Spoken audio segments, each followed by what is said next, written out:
Hello, everybody. Welcome to Inspirational Moments, dear boss.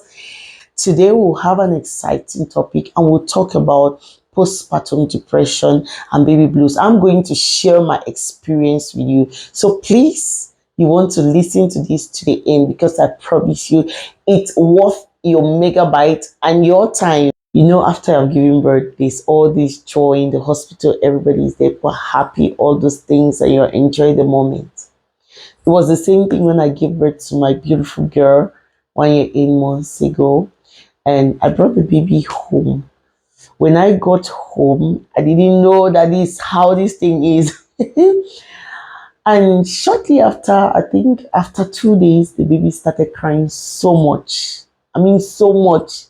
To put the child to sleep, you carry the child for hours and sing and dance. I remember one day my husband had he had taken care of the baby so much that he was tired and he just burst into tongues. That's how stressful it was.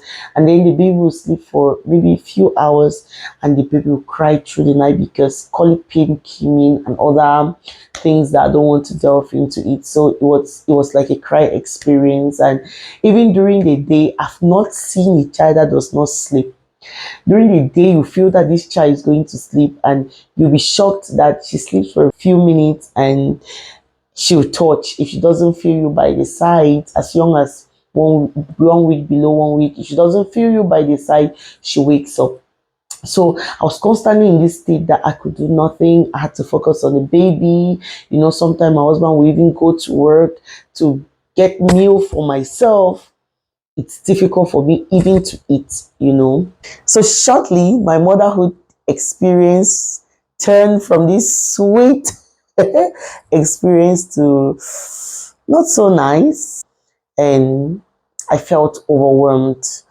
I felt a lot of things. But I didn't even know that I was going through something. And to worsen the whole situation, my husband traveled for a while to Yaoundé. If you're a Cameroonian, you already know the distance between Yaoundé to Boya. That's about 6 to 7 hours from here, coupled with the traffic and all. And while he was there, I think this was maybe 3 weeks after my daughter's birth. That evening we were talking. After he arrived, I just burst to tears. It's like I could no longer hold it in.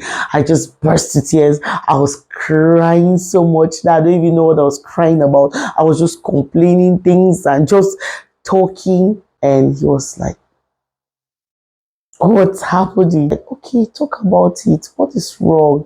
What is going on? And I was crying. And maybe because he's a counselor, so he was doing more of a counseling therapy with me. Then I guess he was like, you can cry, just pour out yourself. And I was crying. He said, I'm listening. And I was saying things that I don't even remember. And he said that, I understand you're going through a lot and things like that. And then the following day, breaking morning, he traveled that same day to come to the house. And when he came to the house, he asked me, have you heard of postpartum depression? I was like, yes. And he said, do you think you're going through something like that? And for a moment, I was like, hey, I haven't thought about that. I did my research and I came across baby blues for the first time. And I realized that these are hormonal changes after birth that causes restlessness. It causes you to have like anxiety or crying. And it's a mild form of postpartum depression. Postpartum depression now becomes like a more serious state of it, and baby blues is expected to go away within 2 weeks. You know, the hormones must have stabilized and it goes away, while postpartum depression lasts longer. Now, I didn't know where to fit what I was going through, you know, in between, because this was about, though I started feeling so overwhelmed like first week after birth, but it's like I was internalizing all this pain and trying to be strong and strong until, because of course he was giving me assistance. My husband is a hands-on person. I want to give him credit for that. But immediately he traveled 3 weeks after, I just burst. That's when the whole thing just exploded. Yeah. So we realized I was going through something. In case you want to know how I was feeling, there was a lot of emotional changes. Sometimes it's like I'm happy. Other times, just kind of like mood swings. I was just so overwhelmed with everything that is happening to me. I was sad, more like mood swings, not really sadness because of times I'm happy, other times I'm just sad, or just something like that, emotional changes. But I lost my appetite, I couldn't really feed well because the baby will always be on my case. And sometimes, as a breastfeeding mother, you see me at 2 p.m. I haven't eaten anything, and I'll tell you I'm not hungry. I had trouble focusing. I could mind. It's like I can't even explain why my mind, like my head was just everywhere, just flying. I could not really concentrate to do a task, and of course, I was feeling so tired, fatigue. I'll have headaches, I'll have experience of headaches, I just, those overall tiredness in your body. Those are the things I was going through. And now, to solve the issue, we started looking at what caused it, so we could do the opposite of it to get me back to my better place. And so we began to look at it, and we realized that one of the causes was that I wasn't getting enough rest. So I was having sleep deprivation. I wasn't getting enough support because just the two of us, myself and my husband, we took care of our baby. The next thing that we discovered I was experiencing, that I was overstressed. What do you expect? With all of this on my plate, expect me to be stressed. The hormones too had their own parts to play. So yeah, these were the four things I was going through: lack of social support, sleep deprivation, hormonal changes, and stress. And we went now to see how we could handle it, so I become better. I don't know if it applies to different countries, but in Cameroon, most of the time when a woman gives birth, she stays in the house like 2 to 3 months without taking the baby out and all. But my own, her, I couldn't do, because that environment, I mean, don't get me wrong, I can stay in my house for years without you see me even on my balcony. When you're being restricted, it's different from when you're voluntarily not going out. Not like somebody was putting like, don't step out. But people stay like the baby dust and all of that. So you have to stay indoors to avoid the baby getting infections and all that. So I stayed, and all of this was messing with my head. My husband and I decided I had to do the opposite of what I was facing to relieve me of the stress. The first thing that he did was we planned a long drive out of town.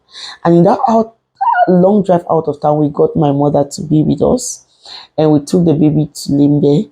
We left her and the baby with my uncle while my husband and I, went out.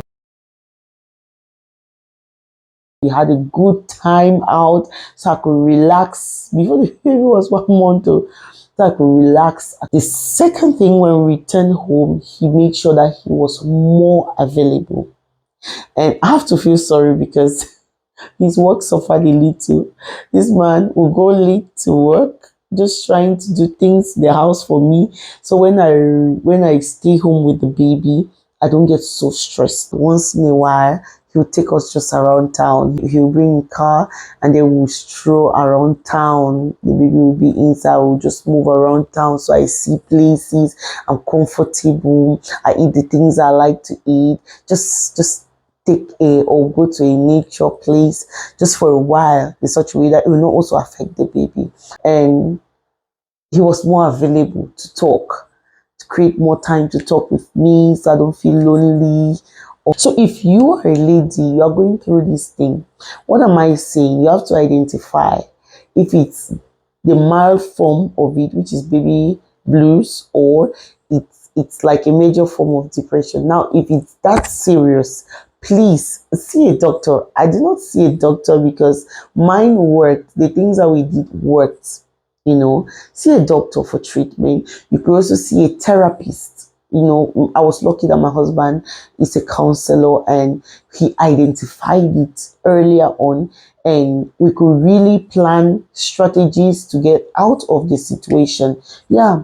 The next thing I want you to do is you can be part of a support group of women. My sister in Yaoundé shared a story with me where they had a group conversation where women just went out, sat on the lawn without babies, mothers. They sat on the lawn and they were sharing these motherhood experiences. I'm telling you that it's going to help you. First, because it validates what you're going through, that things that you go through, and sometimes it just messes with your head. You're wondering, is it how it happens to every woman?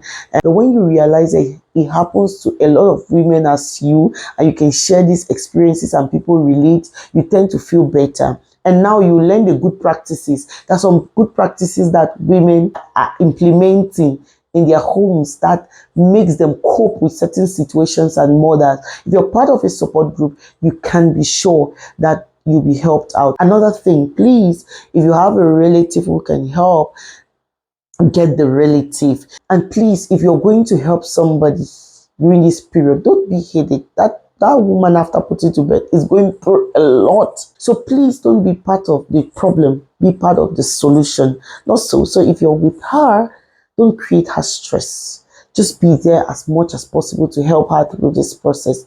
Talk with her, allow her to rest, make her to feel special and comfortable. If you're a man, if you've listened to me today, be there to help your woman. This thing is not easy and she needs all the support that she can get through this postpartum journey. If you have watched me right up to now, assume that you like this video. Please don't forget to give me a thumbs up for the video, and please share, subscribe. Don't forget to ring the notification bell so when we post a video, you'll be the first to benefit. Until we meet again, stay blessed. I love you all. Bye bye.